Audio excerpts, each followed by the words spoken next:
स्वागत है आपका गुरुकुल जॉब न्यूज़ में। देखिए, थंबनेल तो आपने देख लिया होगा कि ये वीडियो आपके लिए कितनी इंपॉर्टेंट हो सकती है। आइए हम इसके बारे में डिस्कस कर लेते हैं। देखिए, ये वीडियो है असिस्टेंट रेडियो ऑपरेटर और हेड रेडियो ऑपरेटर को। आपको पता है कि बहुत सारे बच्चे ऐसे होंगे कि जो दोनों का फॉर्म डाल रखे होंगे और लगभग लगभग दोनों का भी सिलेबस सेम है। तो आप ऐसा मत करिए कि असिस्टेंट की अलग से आप तैयारी करिए और रेडियो ऑपरेटर की अलग से तैयारी करिए। ठीक है, हम इन चीज़ों के बारे में बात नहीं कर रहे हैं। आप पढ़ना चाहे जहाँ से पढ़ लीजिए थ्योरी पार्ट। हम किन किन चीज़ों के बारे में बात करेंगे, आइए हम पहले उसको बता देते हैं। सबसे पहले हम एक टेलीग्राम ग्रुप बना रहे हैं जो कि आपके बेसिकली असिस्टेंट रेडियो ऑपरेटर और हेड रेडियो ऑपरेटर से जुड़ा होगा। इसमें वो सारे बच्चे होंगे जो कि उनको पीडीएफ वीडीएफ जितनी भी इंपॉर्टेंट नोट्स हैं हम वो उनको प्रोवाइड करेंगे। उसमें क्या होगा कि आपको मल्टीपल चॉइस क्वेश्चंस होंगे, जितने भी प्रीवियस ईयर में पेपर आए हैं उन सारे होंगे।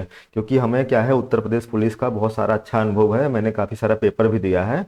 और आपको पता है कि अभी जो यूपीएसआई की वैकेंसी गई है उसमें मैं क्वालिफाई भी किया था। हालांकि मेरा एकदम जो फाइनल वाला रिजल्ट होता है उसमें एक नंबर से नहीं हो पाया था। मैंने रनिंग वनिंग सब की थी तो मुझे काफ़ी अच्छा आइडिया है। तो और यूपी पुलिस 2019 की जो वैकेंसी आई थी उसमें मैं शॉर्ट लिस्टेड भी हुआ था, फाइनल तक मैं पहुंच गया था, उसमें सब कुछ मेरा हो गया था। लेकिन मैंने वो वैकेंसी नहीं ली थी क्योंकि मैं कहीं और कार्यरत था। अभी जो यूपी लेखपाल का वैकेंसी आई है उसमें मेरा 85 नंबर के करीब बन रहा है, 84.75। तो वहाँ पे भी मैं सिलेक्टेड हूँ। और वहाँ पे भी हम लोग ने क्या किया है कि अलग से ग्रुप बनाया है और वहाँ पे मैं बच्चों को गाइड कर रहा हूँ। ठीक है, तो आपको जरूर ये पूरी वीडियो देखनी चाहिए, आपके लिए फ़ायदेमंद साबित होगी। दूसरे हम बात करते हैं कि जो आपका असिस्टेंट रेडियो ऑपरेटर है और हेड रेडियो ऑपरेटर है, दोनों की तैयारी आपको एक साथ कैसे करनी है इसके ऊपर डिस्कस करेंगे। ठीक है, इसका एग्जाम कब हो सकता है। और जो ये हाइब्रिड मोड सिस्टम है कि आपका पेपर जो होगा वो बेसिकली आपके डिस्प्ले पे शो होगा, लेकिन आपको ओमार पे ही उसको भरना है। इसमें फ़ायदा ये है कि आपका अगर कोई सिस्टम आपका हैक भी हो गया, किसी ने कोई सिस्टम हैक भी कर लिया किसी का, तो वो ओमार पे नहीं भर सकता है। तो यहाँ पे क्या है कि फ्रॉड का चांसेस बहुत ज़्यादा कम है। और ओमार पे भी वो बाहर से चिट नहीं आ सकती क्योंकि क्वेश्चन पेपर क्या है, किसके अंतर्गत है, आपके सिस्टम के अंतर्गत है। ठीक है, आइए हम पहले बता देते हैं कुछ बेसिक बेसिक चीज़ों के बारे में। देखिए, ये है असिस्टेंट वाला आपका सिलेबस दिया हुआ है। इसमें आएगी आपकी सामान्य हिंदी, विज्ञान, समान ज्ञान, और आपका मैथ आ गई और रीजनिंग आ गई। ये चार सब्जेक्ट आपके पूछे जाएंगे 100 100 अंक के। 1374 पोस्ट इसमें है असिस्टेंट वाले में। और उसी तरह से 936 पोस्ट किस में है, 936 पोस्ट है आपका हेड रेडियो ऑपरेटर वाले में। फॉर्म की बात कर लेते हैं तो लगभग असिस्टेंट वाले में, क्योंकि आपको पता है इसमें क्वालिफिकेशन कम मांगी गई है तो इसलिए इसमें फॉर्म ज़्यादा अप्लाई हुआ है। कितना फॉर्म अप्लाई हुआ है मैं बता देता हूँ, 3,89,711 फॉर्म अप्लाई हुआ है। और उसी तरह से प्रधान परिचालक यानी कि हेड रेडियो ऑपरेटर वाले में, जो कि 4200 ग्रेड पे की नौकरी है, काफ़ी अच्छी नौकरी है। और अगर आप यूपीएसआई है उससे भी बढ़िया नौकरी है क्योंकि इसमें आपको एकदम ऑफिशियल जॉब मिलेगी। इसमें 936 पोस्ट है तो कंपटीशन तो देखिए रहेगा, उसमें कोई डाउट नहीं है। दोनों के सिलेबस में सिर्फ एक अंतर है, वो मैं बता देता हूँ क्या अंतर है।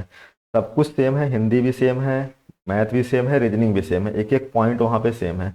बस जो विज्ञान का सिलेबस है आपका यानी कि साइंस का सिलेबस है वो असिस्टेंट वाले में थोड़ा अलग है, और कुछ चीज़ें दो तीन टॉपिक कॉमन है और बाकी हेड वाले में थोड़ा सा अलग है। तो आपको दोनों की तैयारी एक साथ करनी चाहिए। अगर दोनों का फॉर्म भरा है तब भी, और एक का फॉर्म भरा है तो भी, मतलब आपको तैयारी करनी चाहिए। और जो आपका सिलेबस है उसके अकॉर्डिंग पढ़ना चाहिए। दोनों का फॉर्म भरा है तो दोनों की तैयारी आपको अच्छे से करनी चाहिए क्योंकि ज़्यादा डिफरेंस है नहीं। मैं आपको बता देता हूँ कि देखिए, विज्ञान के सिलेबस में थोड़ी चीज़ें डिफर हैं, लेकिन बाकी और सारी चीज़ें जो समान ज्ञान है, ये सारी चीज़ें वो सेम है। तो मैं क्या करने वाला हूँ, मैं आपको यहाँ पे सिलेबस नहीं डिस्कस करने वाला हूँ, बेसिकली आपको पता होगा ऑलरेडी क्योंकि आप काफ़ी दिन से इसकी तैयारी कर रहे हैं।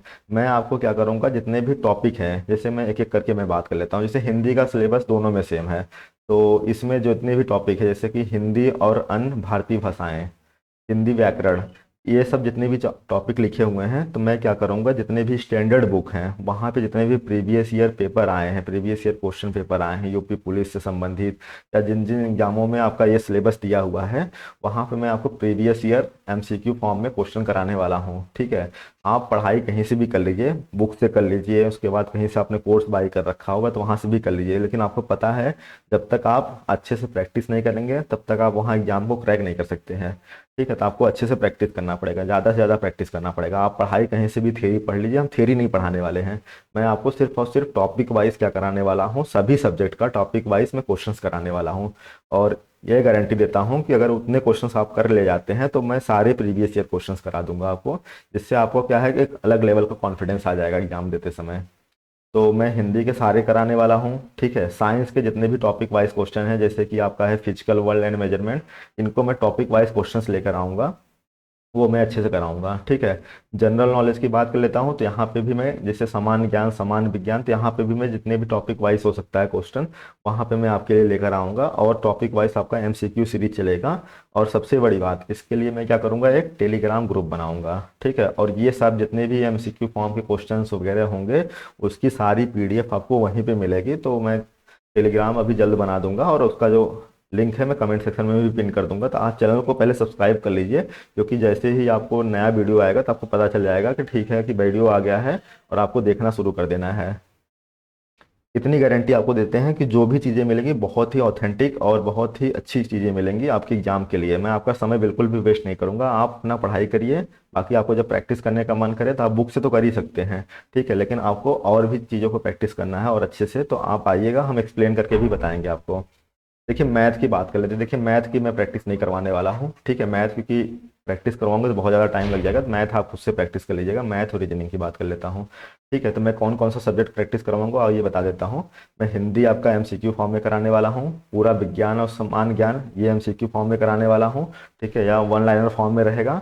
ये दो सब, जो दो टॉपिक है आपके, दो सब्जेक्ट हैं, ये इसको मैं अच्छे से कराने वाला हूँ। इसके अलावा देखिए हम बता देते हैं, आपका जो हेड रेडियो ऑपरेटर का यही, ये भी देखिए सेम सिलेबस बिल्कुल सेम है, ठीक। सिर्फ आपका डिफरेंट क्या है, सिर्फ ये विज्ञान वाला जो सेक्शन है यही डिफरेंट है, ठीक है। तो ये इसमें आपको ज़्यादा परेशान होने की ज़रूरत नहीं है, बिल्कुल बेसिक बेसिक टॉपिक इन्होंने दे रखा है। तो आप क्या करिएगा कि कहीं से भी पढ़ लीजिए, जहाँ से भी आपको सही लग रहा है। मैंने गाइड भी कर रखा है, आप मेरे उसमें वीडियो में जाएंगे तो स्ट्रेटजी वीडियो मैंने करके एक बना रखा है, तो आप वहाँ से भी देख सकते हैं। इसके अलावा मैं आपको और भी चीज़ें बता देता हूँ। देखिए आपका सबसे ज़रूरी सवाल है कि एग्ज़ाम कब तक हो सकता है। देखिए 31 मई तक तो ये टेंडर ही भरवा रहे हैं, ठीक है, और इन्होंने टेंडर के लिए बोल भी दिया कि आप 31 मई तक आके टेंडर भरिए, यानी कि 31 मई तक टेंडर होगा, फिर जून में पूरा फाइनल और ये सब सब कुछ होगा। तो आपका जो पेपर होगा वो जुलाई के स्टार्टिंग में होने की बहुत प्रबल संभावना है, क्योंकि बच्चे ज़्यादा नहीं है। तो सबसे पहले ये पता है क्या कराएंगे, सबसे पहले ये कराएंगे असिस्ट हेड रेडियो ऑपरेटर का पेपर, क्योंकि इसमें फॉर्म कम गिरे हैं। फिर उसके बाद असिस्टेंट का कराएंगे, फिर उसके बाद वर्कशॉप वगैरह का भी करवा सकते हैं। अब पेपर में नॉर्मलाइजेशन होगा कि नहीं होगा, देखिए पेपर में नॉर्मलाइजेशन डिपेंड करेगा कि बच्चे क्योंकि ज़्यादा हैं, तो एक दिन में तो पेपर संभव नहीं है, क्योंकि हाइब्रिड मोड में पेपर होगा, यानी कि सिस्टम पे पेपर होगा, ओमार पे भरना होगा, तो नॉर्मलाइजेशन इसमें होगा। अब देखिए जहाँ नॉर्मलाइजेशन होता है तो आपको पता है कि चीज़ें थोड़ी सी बदल जाती हैं, तो आपको पहले से ही इतना ज़्यादा लेके चलना है कि आपका अगर आपका शिफ्ट आसान आ गया तो भी आप ज़्यादा से ज़्यादा अटेम्प्ट करें। मेरे साथ एक्चुअली यूपीएसआई में यही चीज़ हुई थी। तो मेरे क्या थे, 122 क्वेश्चन सही हो रहे थे वहाँ पे, तो लेकिन वहाँ पे एक्चुअल में मेरा नंबर थोड़ा सा घट गया था। जब मेरा जो फाइनल मेरिट लिस्ट आती है रनिंग वनिंग के बाद, मैंने डीवी वगैरह सब करा लिया था, तो उसमें एक नंबर से मेरा रह गया, तो काफ़ी दुख हुआ। लेकिन कोई बात नहीं, इसमें यूपी लेखपाल में मैं सिलेक्टेड हूँ, मतलब वहाँ पे भी मैं गाइड कर रहा हूँ, अच्छा नंबर है मेरा, काफ़ी 84.75 नंबर है। तो मैं इसमें भी पूरी तरह से मेहनत करवाने वाला हूँ आपको, और मैं खुद इस एग्ज़ाम को देने वाला हूँ बढ़िया लेवल से। और मैंने काफ़ी इसके लिए देखिए पढ़ रखा है, मेरा सिलेबस ऑलरेडी कंप्लीट है, तो मैं सिर्फ आपको एमसीक्यू कराऊंगा। तो जितना ज़्यादा मेरे साथ आप प्रैक्टिस करेंगे तो आपका भी वो चीज़ें इंप्रूव होंगी।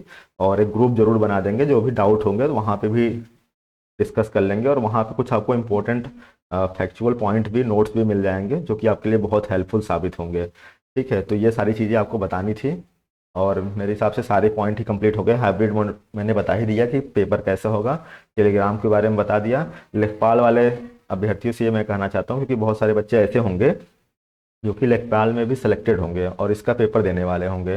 तो देखिए ठीक है, आप लेखपाल में सिलेक्टेड हैं तो आप इसकी भी पेपर दीजिए, क्योंकि देखिए लेखपाल से अच्छी जॉब है ये, तो अगर आपका इसमें हो जाता है तो सबसे बढ़िया रहेगा आपके लिए, ठीक है।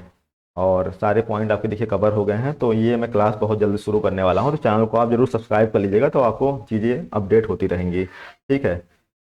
चलिए आपसे मिलते हैं एक नए वीडियो में, तब तक के लिए जय हिंद।